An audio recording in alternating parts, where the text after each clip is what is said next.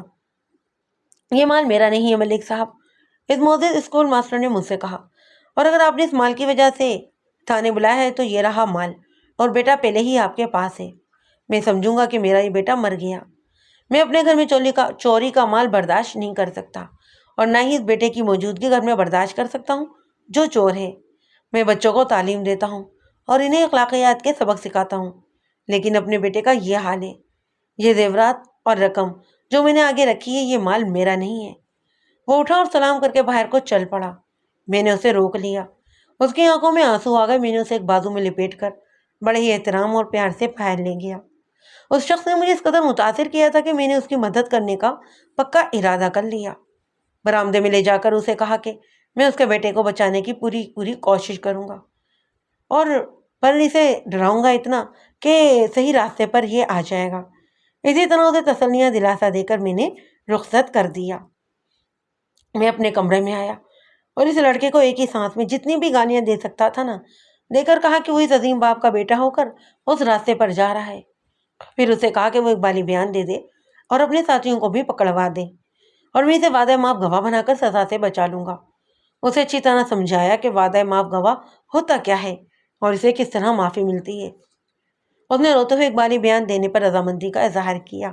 میں نے اس کی رہنمائی کی، وہ بولتا جا رہا تھا اور میں اسے لقمے دیتا رہا، کچھ سوال بھی پوچھتا رہا، اور اس طرح اس کا بیان مکمل ہوا۔ اس نے اپنے 2 دوستوں کے نام بتائے۔ یہ اس نے بیان کے آغاز میں ہی بتا دیا تھا کہ میں نے ایک ہیڈ کانسٹیبل کو اور ایک کانسٹیبل کے ساتھ دوڑا دیا تھا کہ ان دونوں کو ہی تھانے لے آئے۔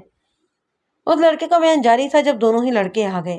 کانسٹیبل نے بتایا کہ یہ دونوں لڑکے گھروں میں نہیں تھے، ان کے محلے میں سب کو ہی پتہ چل گیا تھا کہ اسکول ماسٹر کے بیٹے کو تھانے لے گئے، اور یہ دونوں لڑکے غالباً یہ سنتے ہی غائب ہو گئے تھے۔ ہیڈ کانسٹیبل بڑا ہی تیز ہوشیار آدمی تھا۔ اس نے ایسا نہ کیا کہ تھانے میں آ کر مجھے بتاتا کہ لڑکے نہیں ملے۔ اس نے انہیں ادھر ادھر ڈھونڈنا شروع کر دیا۔ اس تلاش میں ہیڈ کانسٹیبل کو کسی نے بتایا کہ یہ دونوں ہی لڑکے ریلوے اسٹیشن پر دیکھے گئے ہیں۔ ہیڈ کانسٹیبل سمجھ گیا کہ لڑکے فرار کی کوشش میں ہیں۔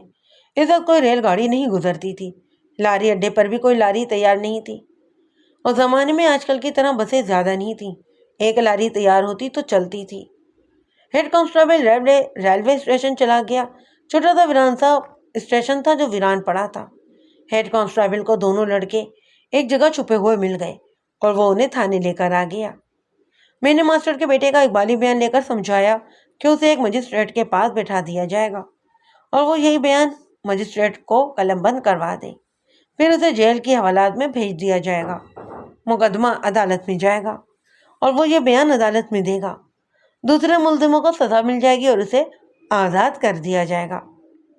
مجھے وعدہ معاف گواہ کی ضرورت ہی نہیں تھی، میں تو اس کے بغیر ہی تینوں ملزموں پر الزام ثابت کر کے انہیں سزا دلوا سکتا تھا۔ ویسے بھی میں وعدہ معاف گواہ کے ہمیشہ خلاف ہی رہا ہوں۔ اس کا مطلب یہ ہوتا ہے کہ ایک شخص جرم میں پوری طرح شامل ہوتا ہے اور وہ اپنے ساتھیوں کے خلاف بیان دے کر سزا سے بچ جاتا ہے۔ میں کہتا ہوں کہ جس نے جرم کیا ہے اسے پوری سزا ملنی چاہیے۔ تھانے دار اگر محنت کرے تو وعدہ معاف گواہ کے بغیر ہی ملزموں کو سزا دلوا سکتا ہے۔ میں نے اس لڑکی کو صرف اس لیے وعدہ معاف گواہ بنایا تھا کہ اس کے باپ نے جس دیانتداری کا مظاہرہ کیا اس سے میرا مسئلہ حل ہو گیا تھا۔ میں اسے انعام دینا چاہتا تھا، اور اس سے بڑا انعام کیا ہو سکتا تھا کہ اس کا بیٹا 4-5 سالوں کے لیے جیل میں بند ہونے سے بچ جائے۔ ایسے نارمل لڑکے جیل میں سے پکے مجرم بن کر ہی نکلا کرتے ہیں۔ اس لڑکے کو سمجھا بجھا کر تسلیاں دلاسا دے کر میں نے حالات میں بند کر دیا۔ بات آگے چلنے سے پہلے آپ سننا چاہیں گے کہ اس لڑکے نے بیان کیا دیا تھا۔ یہ تینوں ہی لڑکے آوارگی اور بدی کے راستے پر چل پڑے تھے۔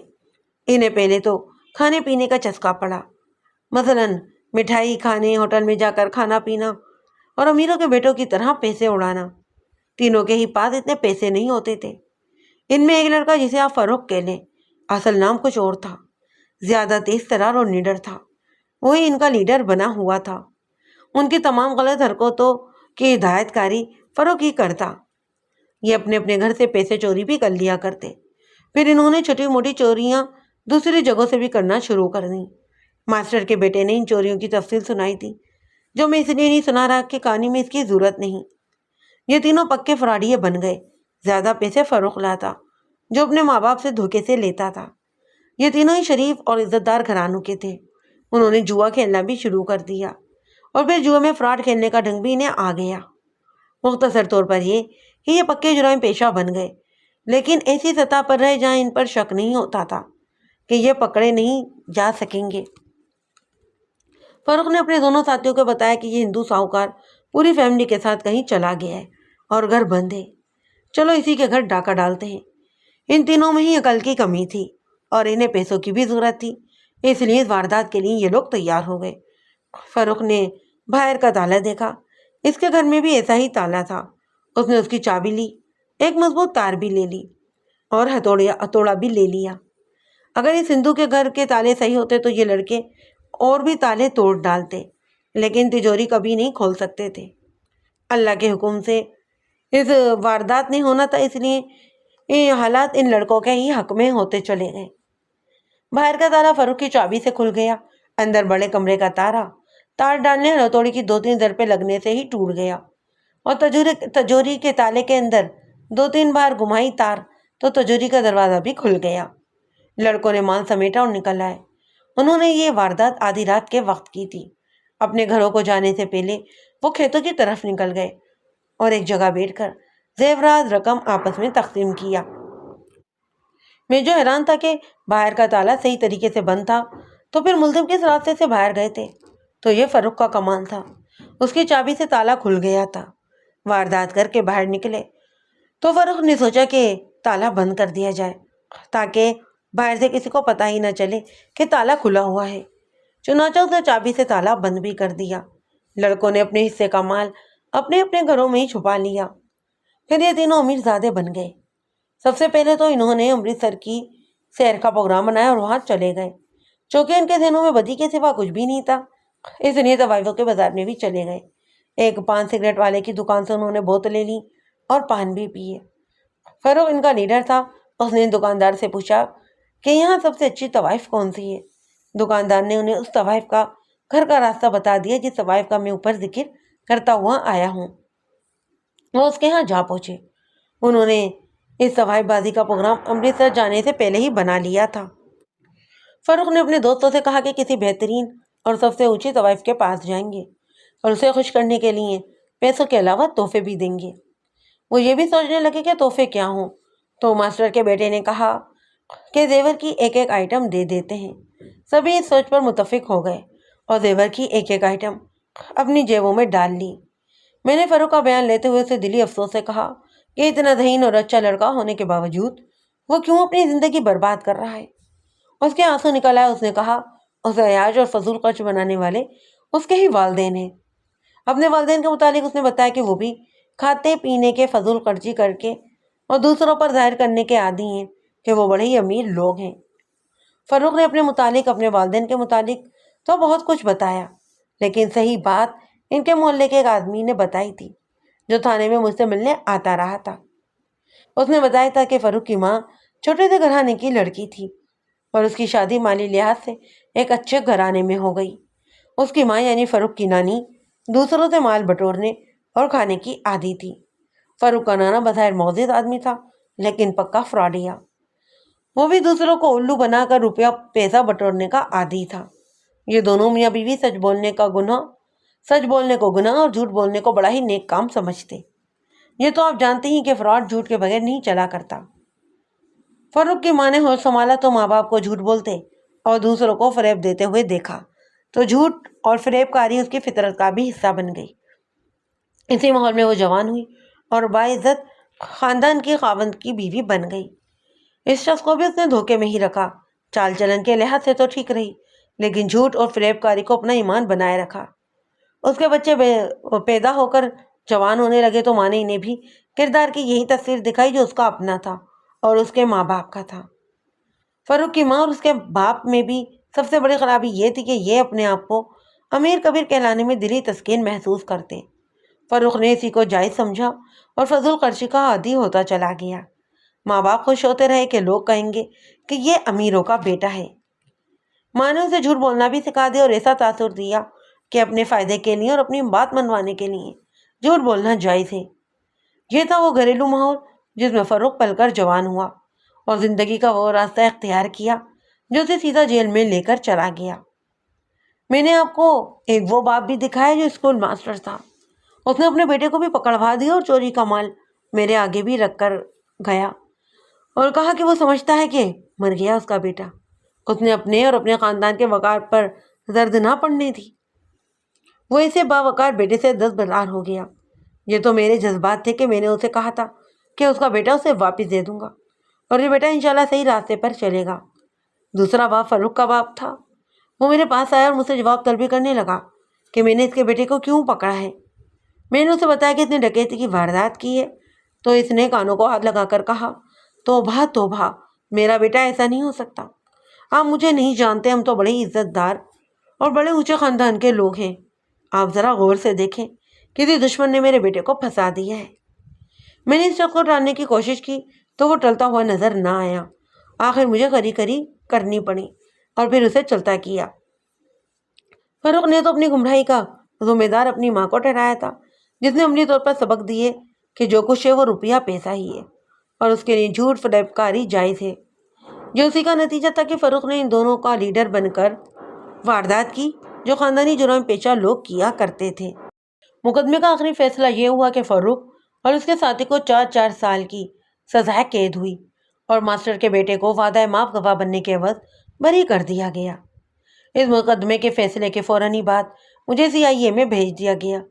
مجھے نہیں معلوم کہ ماسٹر کا بیٹا راہ راست پر آیا تھا یا نہیں اور فاروق اور اس کا ساتھی کے سال میں جیل سے نکلے تھے۔